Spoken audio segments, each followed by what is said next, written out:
Well, the World Economic Forum describes itself as being the premier promoter of public partnerships globally. So I guess the question to really understand what the WEF is what is a public-private partnership, at least as imagined by the World Economic Forum? So essentially, public-private partnerships put private entities, multinational corporations, and things of the like on equal footing with the public sector. But when you consider that most quote-unquote democracies around the world have their politicians bought and essentially owned by those same multinational corporations, it's really more of a private partnership. And what you're having there is essentially a means of implementing specific policies being controlled more often than not by the corporate sector, and by promoting this, what is essentially a fusion of the private and public sector.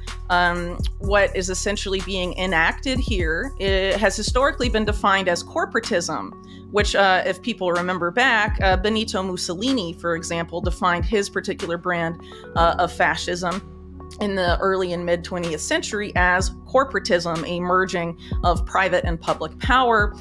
Looking at it through that frame of reference, essentially the World Economic Forum, more or not globally, is promoting a fascistic ideology around the world. They have a habit of creating policies through both the public-private partnerships that are housed within the World Economic Forum and affiliated with, but external to the World Economic Forum. Those policies are given then to governments around the world, and many governments around the world have a lot of prominent officials who in the past have been trained by the quote-unquote leadership programs of the World Economic Forum and its affiliates. And of course, the World Economic Forum's most well-known leadership training program is currently called Young Global Leaders. It previously had a couple different iterations. It's rather closely affiliated with the Harvard Kennedy School, specifically the Center for Public Leadership, which is majority funded by Jeffrey Epstein's most well-known benefactor, Leslie Wexner, who throughout his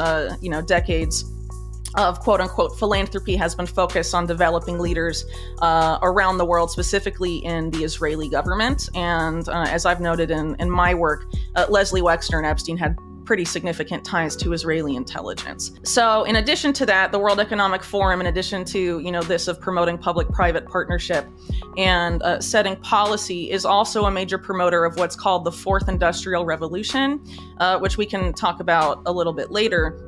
But essentially, the Fourth Industrial Revolution is defined by the founder and chairman of the World Economic Forum, Klaus Schwab, refers to a merging of our biological and digital selves, essentially a merging of man and machine to create symbiosis. And this ideology is more often than not referred to as transhumanism. So the World Economic Forum, another thing that's important to know about it is who is essentially in charge. So, of course, it was co-founded and is nominally run by Klaus Schwab, whose background I can talk about shortly, but it's also important to point out who is on the board of trustees of the WEF. So you have very prominent people. For example, the head of the IMF is there, former Vice President Al Gore is there, Larry Fink of BlackRock is there. The head of Salesforce, a major Silicon Valley company, Mark Benioff, is there and very much affiliated with the Fourth Industrial Revolution policies of the WEF. You have this chief executive officer of Nestle, one of the co-founders of the Carlyle Group, which has extensive intelligence connections.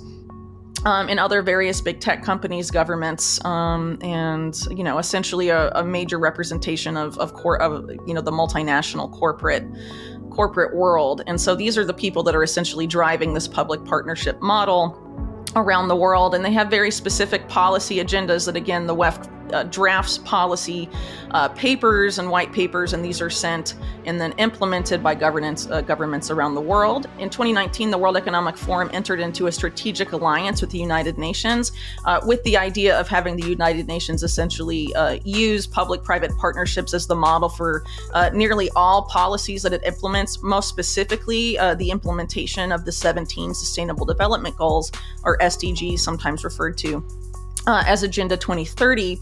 And a lot of these policies, again, have been developed not by, the public sectors of the world at the United Nations, but the World Economic Forum and its affiliates.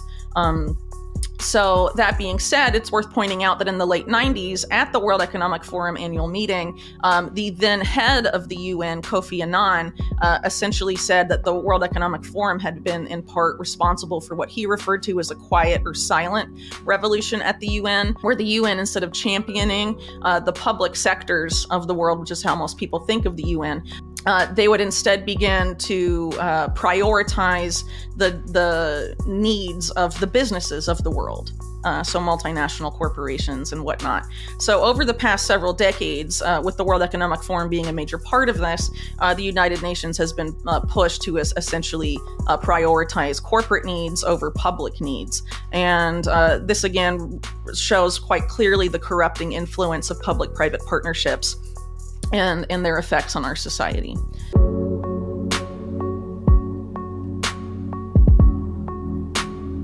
So who is Klaus Schwab exactly? So, I haven't personally investigated Klaus Schwab, but a contributor to Unlimited Hangout, my website, named Johnny Vedmore, also an investigative journalist, dug very deeply into Klaus Schwab and his family history and his early history and the early history of the World Economic Forum itself. So what's important to know here is that Klaus Schwab's father was a man named Eugene Schwab during World War II. Eugene Schwab was running the Ravensburg branch of a company called Escher Weiss, which was, among other things, producing different aspects or different components needed by the Nazi war machine, and perhaps most critically, aspects of the Nazi atomic bomb program. So right before Klaus Schwab became involved with the company his father was affiliated with and was, affiliated with the apartheid regime in South Africa and their nuclear ambitions, Klaus Schwab had attended an international seminar at Harvard University where his mentor, he was introduced to his mentor, Henry Kissinger. In that particular seminar that Schwab attended, Kissinger's international seminar at Harvard was later revealed to have been heavily funded by the Central Intelligence Agency. So it's very relevant that Klaus Schwab was essentially recruited by Kissinger at an intelligence-linked seminar at Harvard, which has, again, historical links with the American oligarchy and the intelligence apparatus. After that point, in the early 70s, Klaus Schwab creates the World Economic Forum. He does this, again, with people somewhat in the Kissinger network. People like John Kenneth Galbraith and Herman Kahn, who later becomes a prominent figure at the Hudson Institute, a pretty well-known think tank in D.C. that's rather hawkish. And so what's odd about that is that John Kenneth Galbraith, Kahn, and also Kissinger were considered among the preeminent experts at this period of time of thermonuclear war and its consequences. And, that's rather interesting when you consider the affiliation of Schwab and his father with some of these atomic bomb programs historically. And then beyond that, some of the earliest affiliations with the World Economic Forum were with members of an organization called the Club of Rome, which historically has been affiliated with neo-Malthusianism and the idea of population control, which of course intersects very much with Henry Kissinger himself. People that are familiar with Kissinger's history will know that while he was a Secretary of State, he was responsible for creating what is colloquially remembered as the Kissinger Report, but was essentially describing how population growth in the global south was a threat to U.S. national security and called for efforts to be made, both overt and covert, to reduce the size of populations in the global south. So the Club of Rome and its neo-Malthusian connections are relevant in that sense, given the overlap with Klaus Schwab and the World Economic Forum with both of those worlds and those similar, rather eugenicist policies. So essentially, the Club of Rome and its flagship paper, The Limits of Growth, were a subject of intense focus at the earliest World Economic Forum meetings. Of course, at that point, the World Economic Forum was not called as such. It was originally founded as the European Management Symposium and subsequently became the World Economic Forum.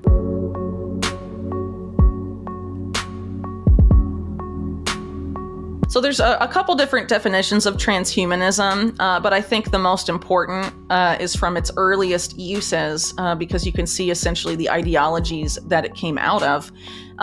So at the close of World War II, a man named Julian Huxley was appointed Director General of UNESCO, the social and cultural body of the United Nations. Julian Huxley may be best known as the brother of the science fiction writer of, Brave New World, among other titles, Aldous Huxley. But Julian Huxley was actually the president of the British Eugenics Society for an extended period of time, and an ardent supporter of the eugenics ideology.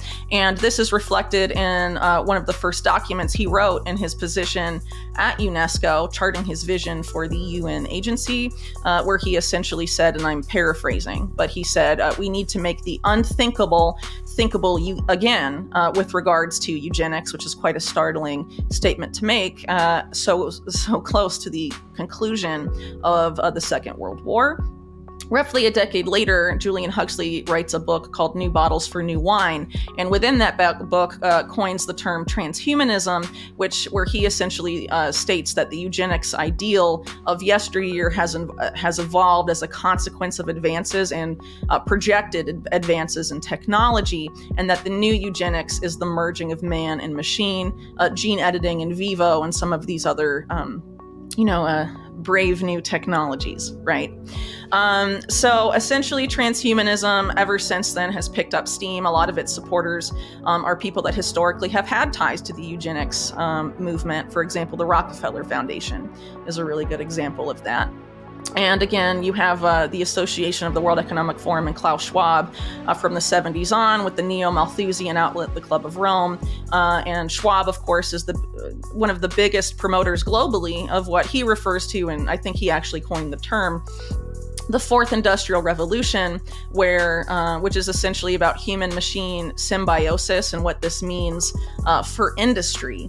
And, Klaus Schwab hasn't necessarily said this himself, but people that are prominently featured at World Economic Forum annual meetings, for example, Israeli historian Yuval Noah Harari, have made the point that the Fourth Industrial Revolution is different from past industrial revolutions because you essentially, for example, in the Industrial Revolution and in the late 19th century, this was, you essentially had two classes. You had the exploited and the unexploited.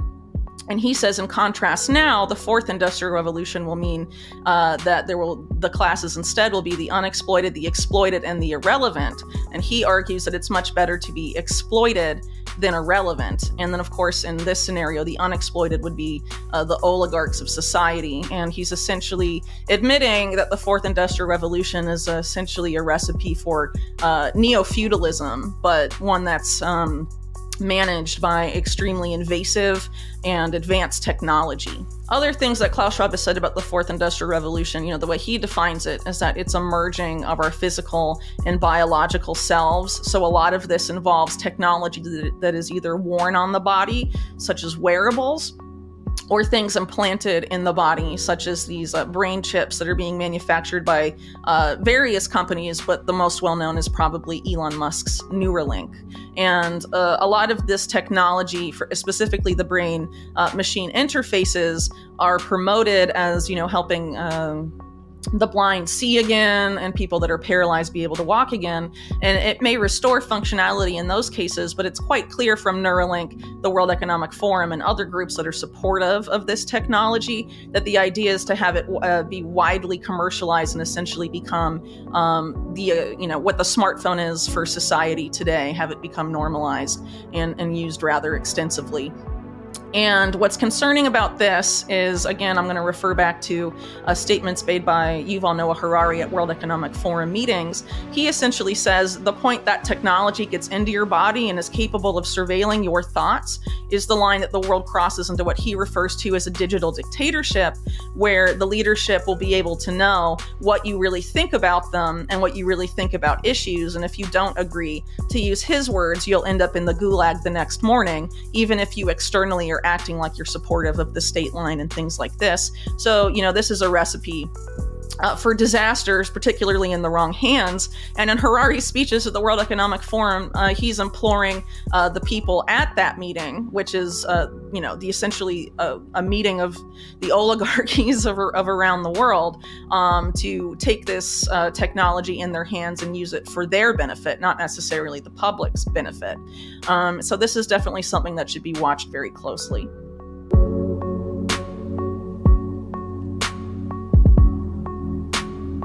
So one of the public-private partnerships housed within the World Economic Forum is called the Partnership Against Cybercrime. Essentially what you have here is a meeting of intelligence-linked tech companies, some tech companies not necessarily directly linked to intelligence, some of the biggest banks in the world, a lot of financial institutions, the US Department of Justice, the FBI, the UK's National Crime Agency, and Israel National Cyber Directorate. This particular partnership is led by a man named Tal Goldstein, who was one of the World Economic Forum's head of strategy, particularly on everything related to cybersecurity. This is relevant because Tal Goldstein is a longtime fixture of the Israeli military intelligence apparatus, which, for people familiar with that apparatus, includes Unit 8200, which is Israel's signal intelligence agency, which has been widely involved in illegal surveillance, not just of Palestinians in Palestine, but also of Palestinians around the world and numerous other people that are perceived as being hostile or threatening to the state of Israel, which, if you're familiar with how Israel views such people, they tend to use a rather broad brush in those scenarios. And as my work has noted in some of my recent work, they tend to embed themselves also in the national security apparatuses through their tech prowess in companies. And governments throughout the world. So what's relevant about Tal Goldstein, among other things, is that Israel National Cyber Directorate was created by Tal Goldstein, and he was essentially the lead cybersecurity strategy guy at that time for Benjamin Netanyahu. And as part of forming the strategies of the time, one of the initiatives in which Tal Goldstein was involved was admitted openly by Israeli media in 2019. And the way it was described by Israeli media, this particular policy that Goldstein developed, was that programs previously completed or run in-house by Israeli intelligence outfits such as Mossad and Unit 8200 would instead now be run by private tech companies with ties to Israel's military intelligence apparatus. For people familiar, there is a huge, just completely massive intersection between veterans, alumni of Unit 8200 and Israeli military intelligence and Israel's very enormous and globally influential tech sector.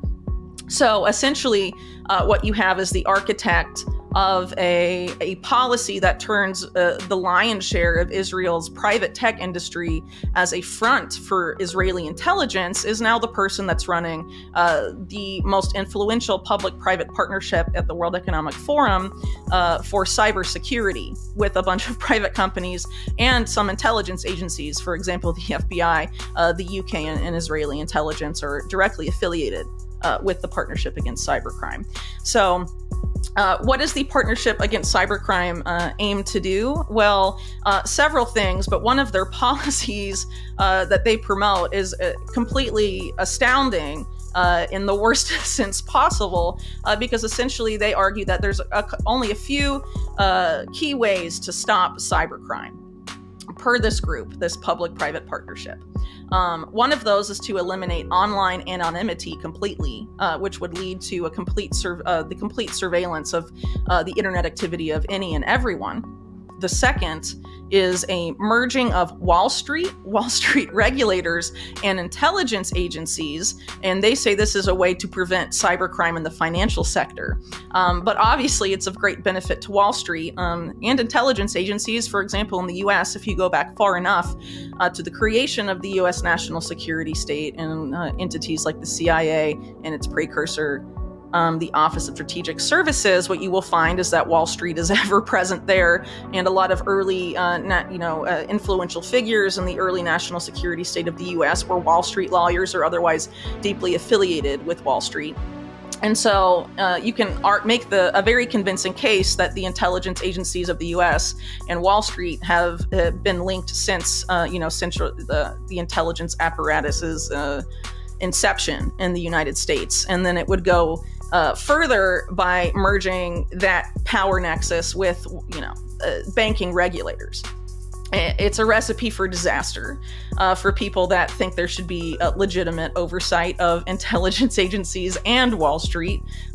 So, these are the types of policies that are housed within the World Economic Forum, and unfortunately not enough attention is paid to them. So there's a lot that's been said, for example, that's inaccurate about the World Economic Forum, particularly over the past 3 years, as they've sort of become rather infamous in some circles. But there is a very reasonable argument as to why this group is nefarious, and unfortunately it doesn't get enough coverage in a lot of independent media.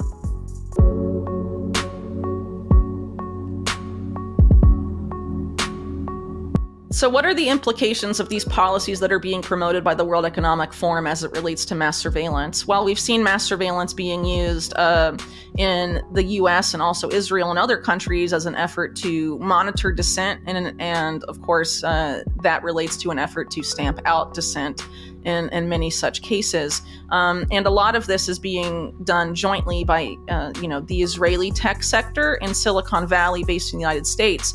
And as I mentioned earlier, the Israeli tech sector has essentially, for many years, been fused with Israel's national security state. And you can make the exact same argument about Silicon Valley and the U.S. national security state. Indeed, most big tech companies today, the most prominent actors in Silicon Valley, double as major contractors, either for the military or intelligence agencies, and in several cases, both.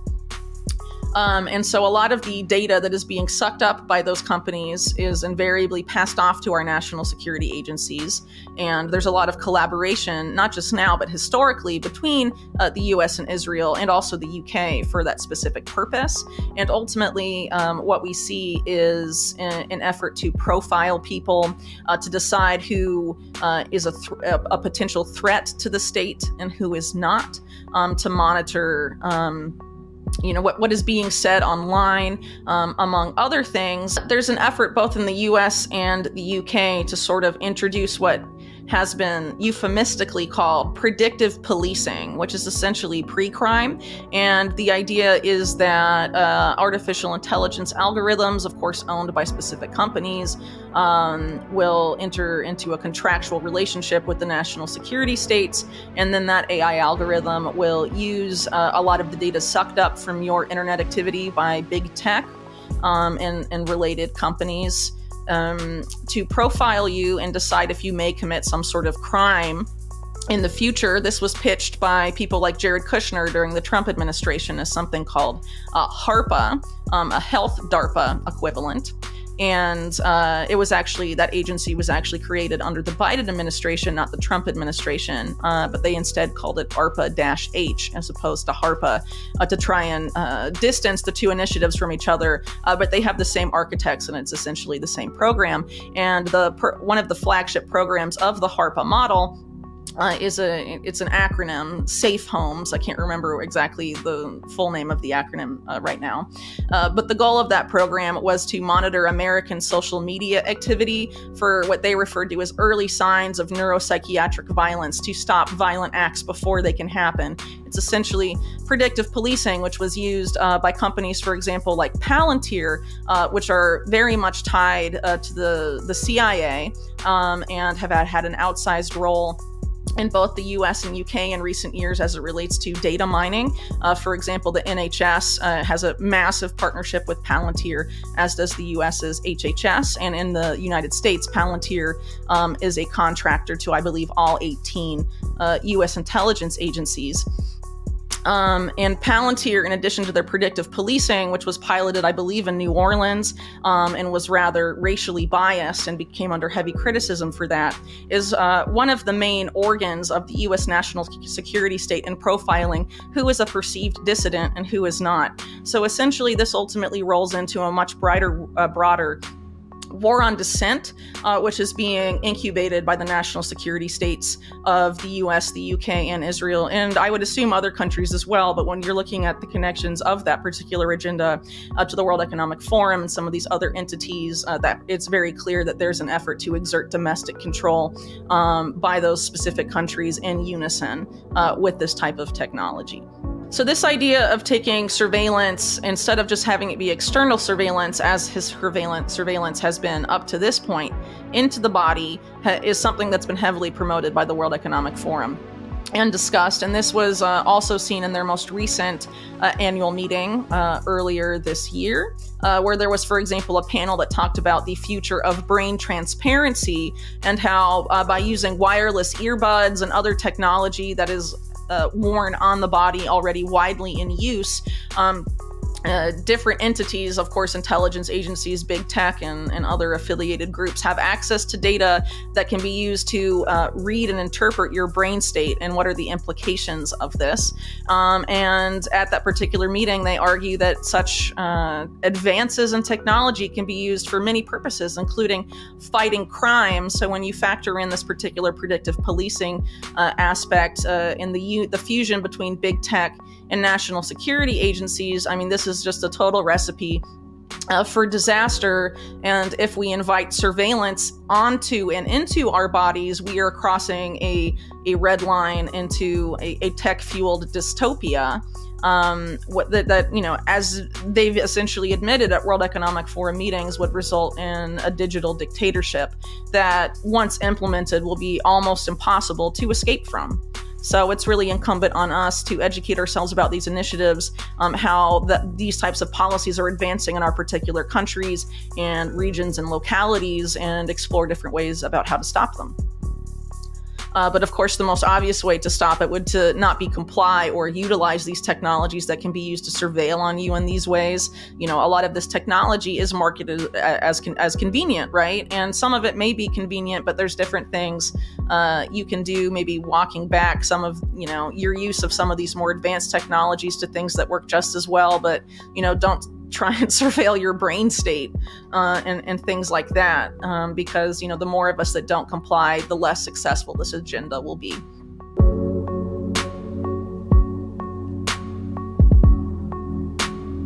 So I recently released a 2-volume book called One Nation Under Blackmail, which is essentially about how organized crime and intelligence agencies in the United States during World War II fused, and how a lot of these same organized crime networks were very much an integral part of the formation of the national security apparatus of the State of Israel, and how, as a consequence of that, the national security states of both countries have collaborated extensively on illegal activity and have been involved jointly in various scandals throughout the years, and are working to fuse. And ultimately, I trace the evolution of this particular group to actors that are rather notorious, such as Jeffrey Epstein, but also the effort to create this model that I've talked about today, this effort to extensively surveil the public, profile people, and eliminate dissidents. This exact same network has been very interested in doing that for a very long time, arguably going as far back as the Vietnam War. But of course, we saw this in a very significant way during past scandals, such as the Iran-Contra affair, which came to light in the 1980s. And all of this I attempt, to explore in my book in great detail, but I'm charting a lot of time. Essentially, it's almost 100-year history.